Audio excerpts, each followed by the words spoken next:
इस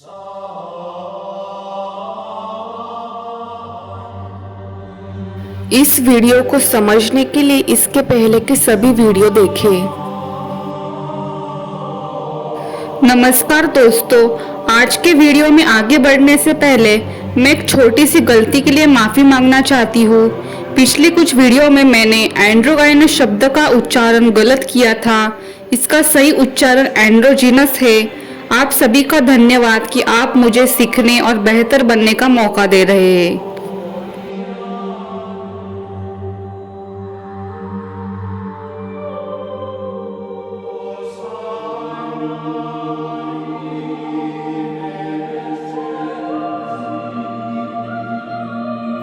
बारहवीं शताब्दी में बनाई गई यह पेंटिंग, जिसमें जामशिद ईमा को दिखाया गया है, जो बाढ़ के बाद सभ्यता का ज्ञान सिखाने वाले और फर्स्ट मैन के रूप में जाने गए। Jamshid Yima, first man and fourth king of the Pishdadian dynasty.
कवि फिरदौसी के शाहनामा के अनुसार जामशिद ने कई चीजों का आविष्कार किया।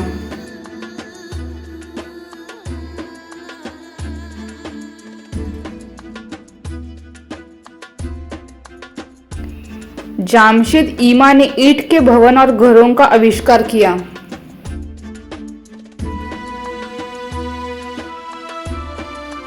जामशिद ईमा ने कीमती धातुओं के खनन का आविष्कार किया।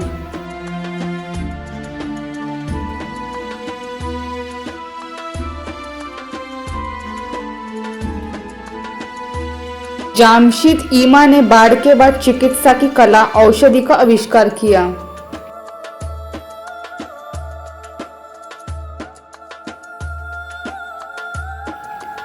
जामशिद ईमा ने लिनन, रेशम और ऊल की बुनाई की शुरुआत की।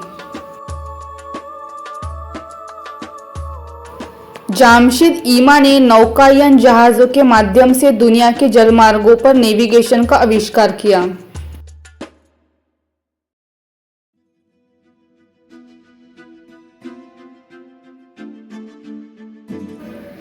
क्या ईमा भी एंड्रोजीनस डाइंग एंड राइजिंग अथॉरिटी की आत्मा थे, जो बाढ़ के बाद सभ्यता का ज्ञान पुनर्स्थापित करने के लिए जिम्मेदार थे और जिसे हमेशा फर्स्ट मैन के रूप में जाना जाता है, जैसा कि हमने अपनी पूर्व की वीडियो में देखा।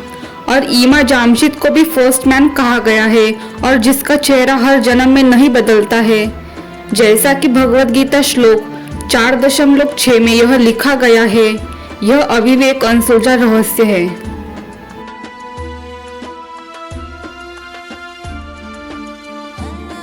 पोसाइडन का ज्यादा उम्र का चेहरा भी ईमा जामशिद के साथ हूबहू मेल खाता है।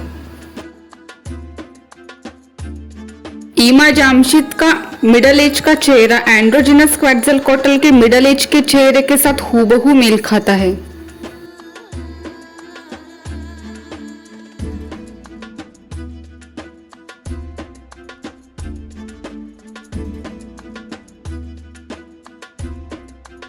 Lord Rama, Vishnu, Indian dying and rising authority. Hindu मान्यता के अनुसार उन्हें आदि पुरुष संबोधित किया गया है। अर्थात फर्स्ट मैन।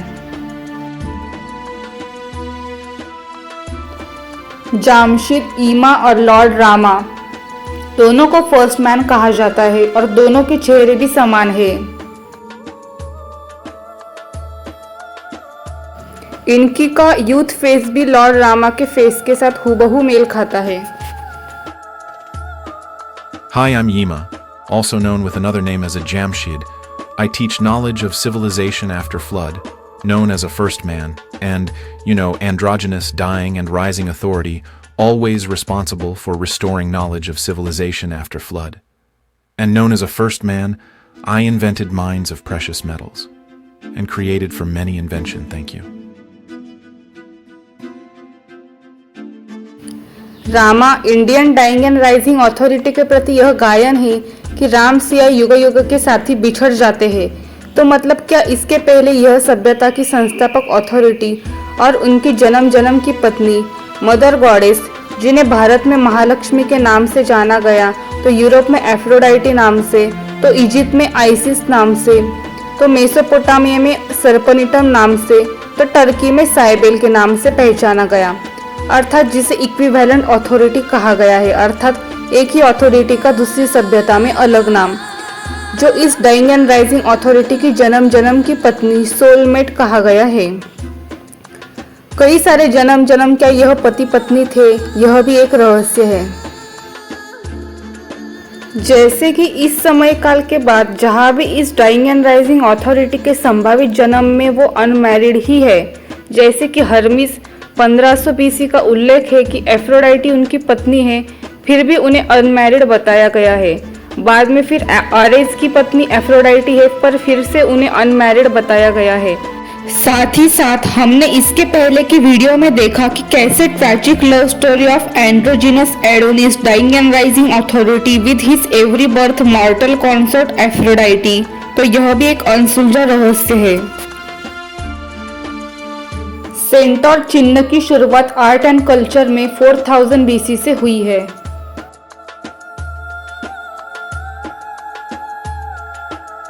सेंटोर, ग्रिफिन और कैडुशियस, लायन बास्टेड जैसे महत्वपूर्ण प्रतीक इस समय 4000 से 3000 BC के इस अवधि से प्रकट होने लगते हैं। साथ ही माया कैलेंडर की शुरुआत भी इसी समय काल में होती है। क्या इन प्रतीकों का आत्मा के कार्यों से कोई संबंध है, यह अभी भी एक रहस्य बना हुआ है। विलियम हेजवार ने पाया कि कैडुशियस के समान प्रतीक कभी कभी मेसोपोटामिया सिलेंडर सील्स पर दिखाई देते हैं। उन्होंने सुझाव दिया कि यह प्रतीक लगभग 3000 से 4000 ईसा पूर्व के बीच उत्पन्न हुआ था। ईरान में 4000 BC की ग्रिफिन चिन्ह की आकृति, तो सांची स्तूपा पर 300 BC की ग्रिफिन की आकृति। सेंटोर को हमेशा हर एक सभ्यता में, जैसे कि ग्रीक और अन्य सभ्यता में, डियर अर्थात हिरण के साथ युद्ध करते हुए दिखाया गया है।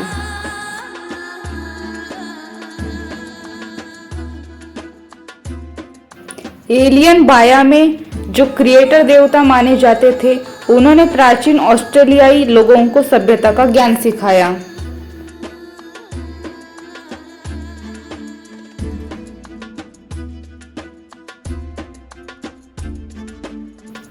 एलियन बाया में क्रिएटर देवता ने भी समान बंद मुंह मौन के चिन्ह को पीछे छोड़ा, जिसे ऑस्ट्रेलिया में वांजिना चिन्ह से जाना जाता है।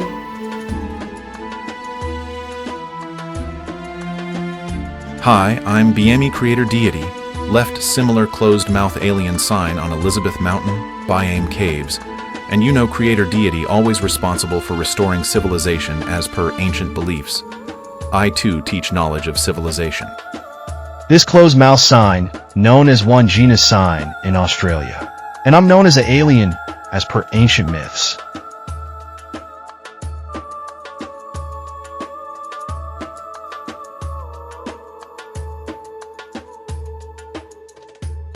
एंड्रोजिनस कुकुलकान ने माया सभ्यता के लोगों को कैलेंडर सौंपा, जो 3113 ईसा पूर्व में शुरू हुआ था। ब्रह्मा कुमारी के मान्यता के अनुसार परमात्मा Shiva androgynous Vishnu dying and rising authority के द्वारा 84 जन्मों के कॉस्मिक साइकिल में मनुष्य सभ्यता की पालना करते हैं, जिसे भारतीय वेद और बुक ऑफ द डेड में इस अथॉरिटी को रूलर ऑफ इटर्निटी कहा गया है और जिसे हर एक प्राचीन सभ्यता में अलग अलग नाम से जाना गया है और उसे इक्विवेलेंट अथॉरिटी कहा गया है। ब्रह्मा कुमारी की मान्यता के अनुसार परमात्मा शिव के द्वारा इस androgynous dying and rising authority को यह वरदान है जिससे उन्हें इस सृष्टि चक्र के आदि मध्य और अंत के बारे में पता होता है। इसके पहले भी हमने भगवत गीता के श्लोक में भी देखा एंड्रोजिनस नुम्मो के डोगोन मिथक के अनुसार भी कि कैसे इस एलियन एंड्रोजिनस अथॉरिटी को अपने पिछले जन्मों के बारे में भी पता होता है और कैसे इस एंड्रोजिनस अथॉरिटी ने अलग अलग सभ्यता के लोगों को भविष्य में वापस आने का वचन दिया था और कैसे इस अथॉरिटी का चेहरा हर एक जन्म में एक ही होता है। शायद इसी के आधार पर वो प्राचीन सभ्यता के लोगों को आत्मा, पुनर्जन्म, परमात्मा, निर्मिति के सिद्धांत का सबूत देते होंगे। तो इन सभी उनके इस वरदान को स्वदर्शन चक्र से चिन्हांकित किया गया है, अर्थात जिसे खुद के पिछले जन्म, खुद की अथॉरिटी के बारे में और पूरी सृष्टि चक्र की सत्यता के बारे में जानकारी होती है। इसका जिक्र ब्रह्मा कुमारी की मुरली में आता है कि स्वदर्शन चक्र आत्मा के तथा सृष्टि चक्र के ज्ञान का प्रतीक है। आत्मा का इस सृष्टि चक्र में क्या क्या पार्ट है उनको जानना अर्थात स्वदर्शन चक्रधारी बनना। अब तुम ईश्वर की वंशावली हो, फिर बनेंगे विष्णु की वंशावली। स्वदर्शन चक्र का अलंकार भी विष्णु को दिया है, तुम हो पुरुषार्थी। और इस स्वदर्शन चक्र के वरदान की शक्ति के आधार पर शायद हो सकता है इस एंड्रोजिनस कुकुलकान देवता ने माया सभ्यता के लोगों को यह कैलेंडर दिया, क्योंकि कुकुलकान की मान्यता माया सभ्यता के प्रदेश में 12,000 साल से फेदर सर्पेंट के रूप में दिखाई पड़ती है। मतलब यही एंड्रोजिनस देवता ने बार बार पुनर्जन्म लेकर आपदा के बाद सभ्यता की पुनर्स्थापना की होगी। बिना मतलब के थोड़े ही मानेंगे। Uruk city 3000 BC,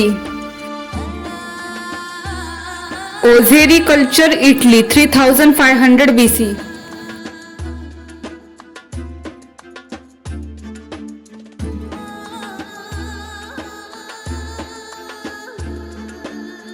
Cycladic statue with close mouth Greece 3000 BC,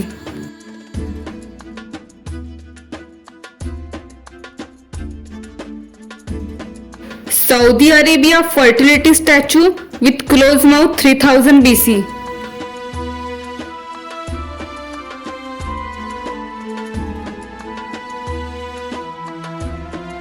alien androgynous Osiris dying and rising authority Egypt,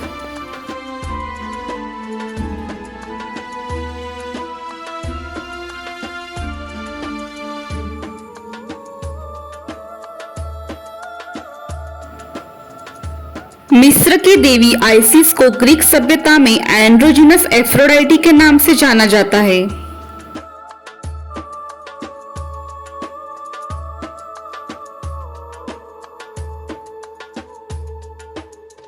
ISIS के रोमन प्रतिमा से उनके चेहरे का पुनर्निर्माण किया, जो बिल्कुल एफ्रोडाइटी के समान है।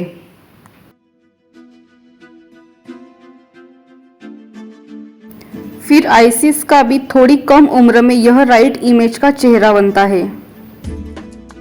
फिर आइसिस मदर गॉडेस का भी थोड़ी ज्यादा उम्र में यह राइट इमेज का चेहरा बनता है।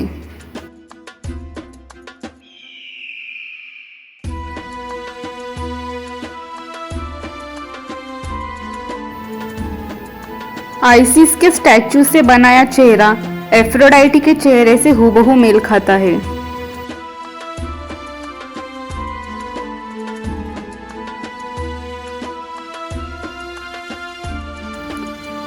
आइसिस मदर गॉडेस का चेहरा एंड्रोजिनस साइबेल के चेहरे से हूबहू मेल खाता है।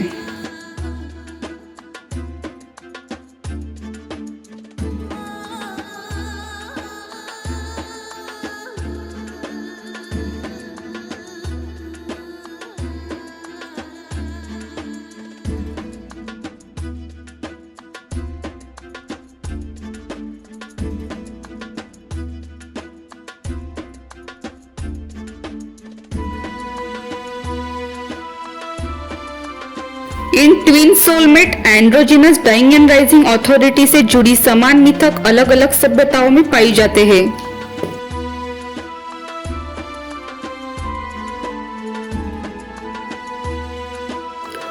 Egyptian love Isis for her fierce devotion for her husband androgynous Osiris dying and rising authority, and Sita known as a devoted wife of Rama Vishnu dying and rising authority. Hera is known as a permanent and ideal wife of Zeus, deity of the justice. मिस्र में ओसाइरस के आगमन से पहले Egypt के लोगों को primitive परिस्थितियों में दर्ज किया गया है। उस समय जमीन अजोड़ और असिंचित थी, कोई भूमि बोई नहीं गई थी क्योंकि जो इसमें रहते थे उन्हें जलमार्गों का ज्ञान नहीं था और नहीं वे जानते थे कि पानी को कैसे नियंत्रित किया जाए और उसे उनके आदेश पर कैसे बहाया जाए। वहाँ कोई शहर नहीं थे और लोग जमीन के गड्ढों में या ऐसी जगहों पर रहते थे जहाँ चट्टान टूटकर खुल गई हो। उन लोगों को पहनने के लिए कपड़े नहीं थे, वे पत्ते या छाल पहनकर चलते थे, जबकि रात में वे खुद को जंगली जानवरों की खाल में लपेटते थे। वे भोजन के लिए जानवर मारकर खाते थे। उन पर शासन करने वाला कोई नहीं था और उनका नेतृत्व करने वाला कोई नेता नहीं था।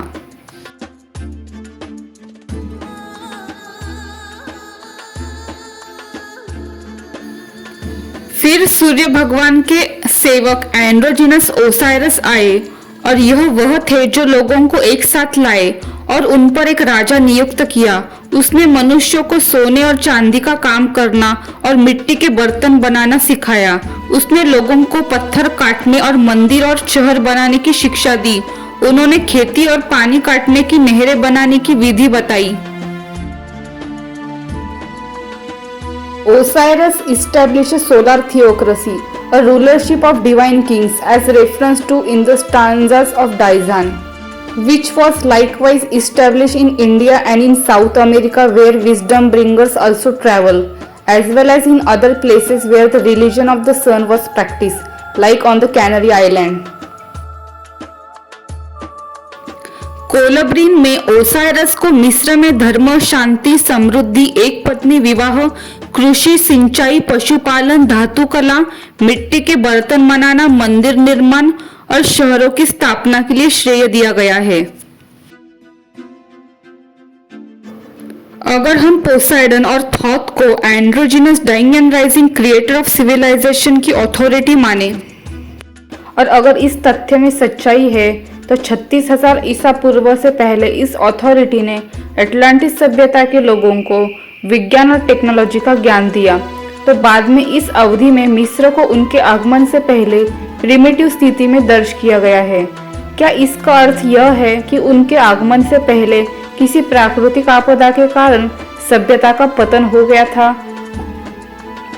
और पृथ्वी के चुंबकीय अवशोषण सिद्धांत के कारण सारी टेक्नोलॉजी नष्ट हो गई थी?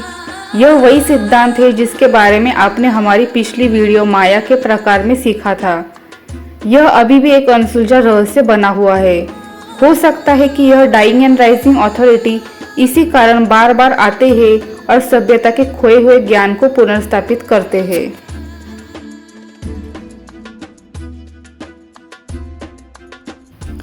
Osiris raised a large army and he determined to go about the world teaching mankind to plant vines and to sow wheat and barley. Osiris became a benefactor of the whole world by finding out food which was suitable for mankind. Androgynous Osiris dying and rising authority ने उन्हें कहा कि वे सूर्य भगवान के servant हैं और तुम सब सूर्य भगवान के पुत्र हो, और उन्होंने सूर्य भगवान की वर्शिप की स्थापना की। कोलब्रीन ग्रंथों में वर्णित है कि ओसाइरस ने मानव बलि से मनुष्य को बचाने के लिए अपने जीवन को जोखिम में डाल दिया। उन पर मानव बलि की रस्म अदा करने वाले लोग हमला करने ही वाले थे, लेकिन उन्होंने स्वयं को बचाने के लिए हवा से आग उत्पन्न की।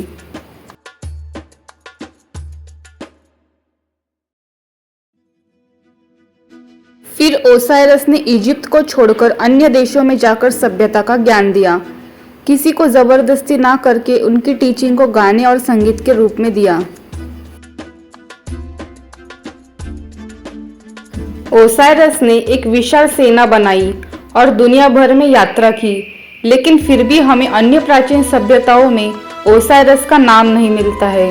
इसके बजाय हमें सभी सभ्यताओं में समान प्रकार के मौन चिन्ह के फर्टिलिटी के प्रतीक मिलते हैं, जो androgynous dying and rising authority के संबंधित है। तो क्या इस अथॉरिटी ने फिर से हर सभ्यता में अलग अलग नाम लिए और हर जगह एक समान चिन्ह पीछे छोड़ा, ताकि यह साबित हो सके कि एक ही आत्मा ने अलग अलग नाम लेकर हर एक सभ्यता की पुनर्स्थापना की है? यह एक अनसुलझा रहस्य है। संभव है कि राक्षसी प्रवृत्तियों वाले लोगों ने इस अथॉरिटी के नाम पर बुरी प्रथाएं शुरू कर दी, जैसे कि ओसाइरस और कुकुलकान के नाम पर मानवीय बलि, नर बलि की प्रथा शुरू हुई।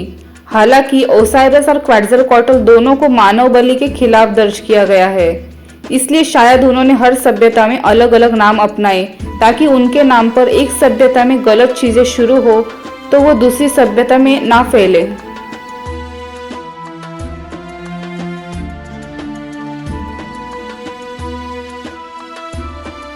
Hi, I'm Androgynous Osiris, Dying and Rising Authority, responsible for restoring knowledge of civilization after flood as per ancient belief. 1200 BC hymn of the famous Book of the Dead praise me as a prince of eternity. I have also taught knowledge of civilization to Egyptian. I teach city construction, laws, etc. Egyptian people recorded in primitive condition before my arrival in between 5000 to 3000 BC time period. My wife is Queen Isis. We both legitimate whoever's seat on the throne of Egypt. Queen Isis, known as Aphrodite in Greek civilization. Thank you. पेलासगस को भी first man के रूप में जाना जाता है। उन्होंने भी 3000 से 2000 बीसी के बीच में सभ्यता का ज्ञान दिया। पेलासगस ने सभ्यता का ज्ञान सिखाया और एक समान फर्टिलिटी प्रतीक वाली मूर्ति पीछे छोड़ी। क्या पेलासगस भी androgynous dying and rising authority थे, जिन्हें हमेशा फर्स्ट मैन और सभ्यता के संस्थापक के रूप में जाना जाता है? पेलासगस को भी फर्स्ट मैन के रूप में जाना जाता है। तो क्या पेलासगस भी यही अथॉरिटी थे? क्या इसलिए उन्होंने एक ही आत्मा अथॉरिटी होने के सबूत के तौर पर अपने अगले जन्म में फिर से एक समान प्रतीक पीछे छोड़ा, जो आज तक एक अनसुलझा रहस्य बना हुआ है? पौसानियस एक दूसरे शतक ईस्वी के ग्रीक यात्री और भूगोलज्ञ थे। उन्होंने ग्रीस का वर्णन 10 पुस्तकों में लिखा। उनकी एक पुस्तक आर्केडिया के बारे में थी, जिसमें उन्होंने लिखा, पौसानियस हमें बताते हैं कि पेलासगस ने झोपड़ियां बनाने की विधि की खोज की। पेलासगस ने भेड़ की खाल के कोट का आविष्कार किया। उन्होंने एकॉर्न नट को खाद्य के रूप में प्रस्तुत किया।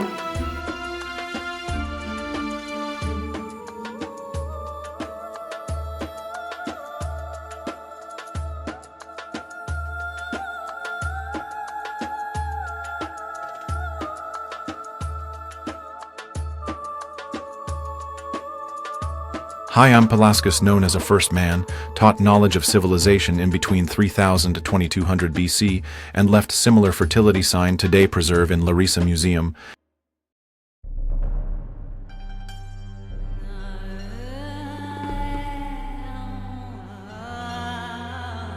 Androgynous Anunnaki Marduk, deity of the justice, 2800 BC.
प्राचीन बेबीलोनियन सभ्यता में मार्दुक के मूर्ति का काफी महत्व रहता था।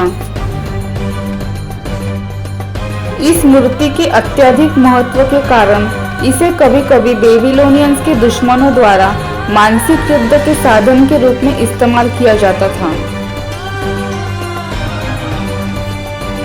शत्रु शक्तियों ने मार्दुक की मूर्ति चुरा ली, क्योंकि मूर्ति को हटाना वास्तव में देवता, उनके मित्र और संरक्षक के प्रस्थान का संकेत माना जाता था।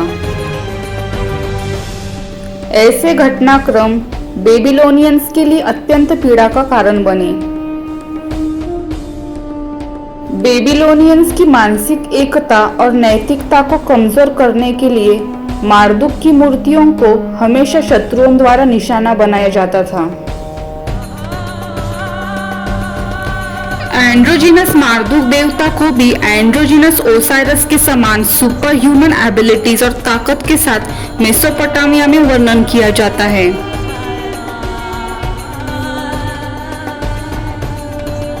तो बेबीलोनियन के एंड्रोजिनस मार्दुक न्याय देवता क्या यही androgynous dying and rising authority की आत्मा थे,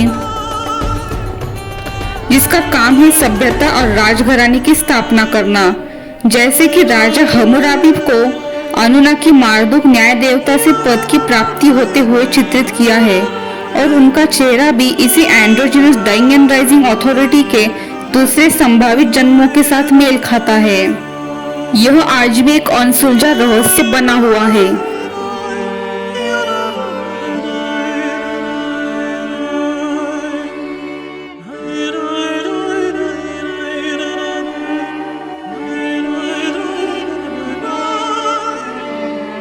और कोरोनेशन और न्यू ईयर के वक्त मार्दुक देवता का मूर्ति का महत्व रहता था। ऐसा माना जाता कि मार्दुक के द्वारा राजा को इस पद की अथॉरिटी और क्राउन मिला हुआ है।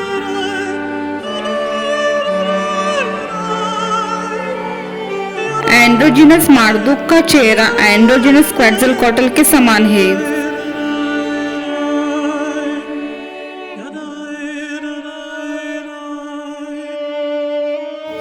क्योंकि साइमन सोलोमन ने यह androgynous डायonysius dying and rising authority की तस्वीर बनाई है, जिसका चेहरा हूबहू एंड्रोजिनस मार्दुक के टीन एज फेस के समान है।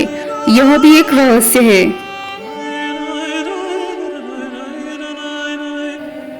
इसके पहले की वीडियो में हमने देखा कि कैसे एंड्रोजिनस इनकी का यह चेहरा हूबहू एंड्रोजिनस रामा और androgynous डायonysius dying and rising authority के समान है।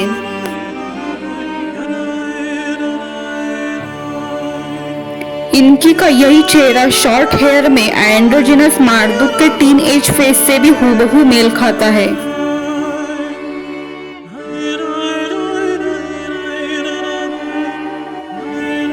मार्दुक का यह चेहरा भी androgynous अतीस dying and rising authority से हूबहू मेल खाता है।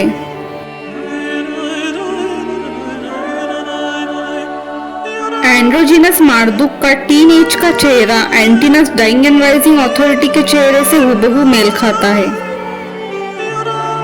Hi, I'm androgynous Anunnaki Marduk, deity of justice. My wife name is Sarpanito. As per ancient belief, I governed Earth from millennium. And you know, androgynous deity of justice authority always responsible for restoring knowledge of civilization after floods in ancient times.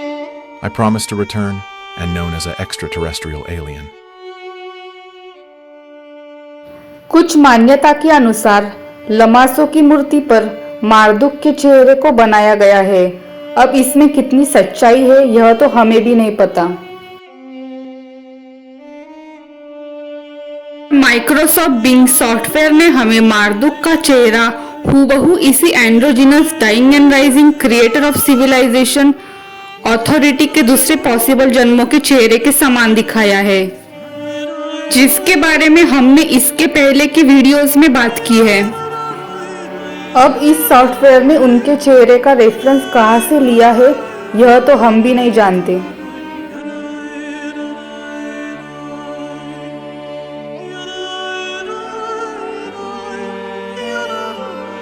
Withdraw culture Spain 3000 BC, Singapore 3000 BC, विभिन्न महाद्वीपों में समान fertility की मूर्तियां मिली है। क्या उस समय विभिन्न महाद्वीपों के बीच संचार का कोई साधन मौजूद था?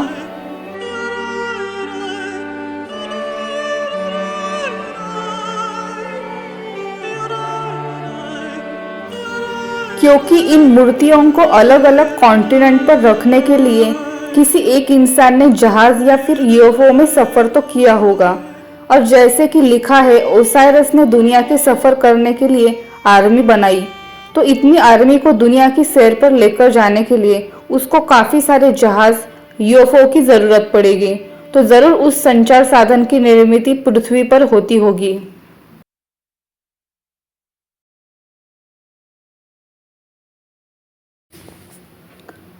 और यह फर्टिलिटी की मूर्तियाँ किसी एक इंसान ने नहीं रखी है, बल्कि हर एक सभ्यता के लोगों के आर्टिफैक्ट्स में मिली है। तो इनको ऐसी मूर्तियाँ बनाने का आदेश देने वाला जरूर राजा ही होगा, और वो भी सभी सभ्यता पर राज करने वाला एक ही इंसान होगा। क्योंकि आज हम देखते हैं धर्म के नाम पर लोग कितने संवेदनशील हैं। जो कोई भी उनके धर्म रीति रिवाजों में छेड़छाड़ करे तो दो समुदायों में युद्ध की स्थिति बन जाती है। तो सभी सभ्यता के धर्म में यही चिन्ह की मूर्तियां लोगों ने बनाई है, मतलब वो किसी एक अथॉरिटी इंसान के बनाए नियम मानते थे। तो जरूर वह यही creator of civilization androgynous dying and rising authority का दिमाग होगा, जिसने हर एक सभ्यता में अलग अलग नाम लिए हैं।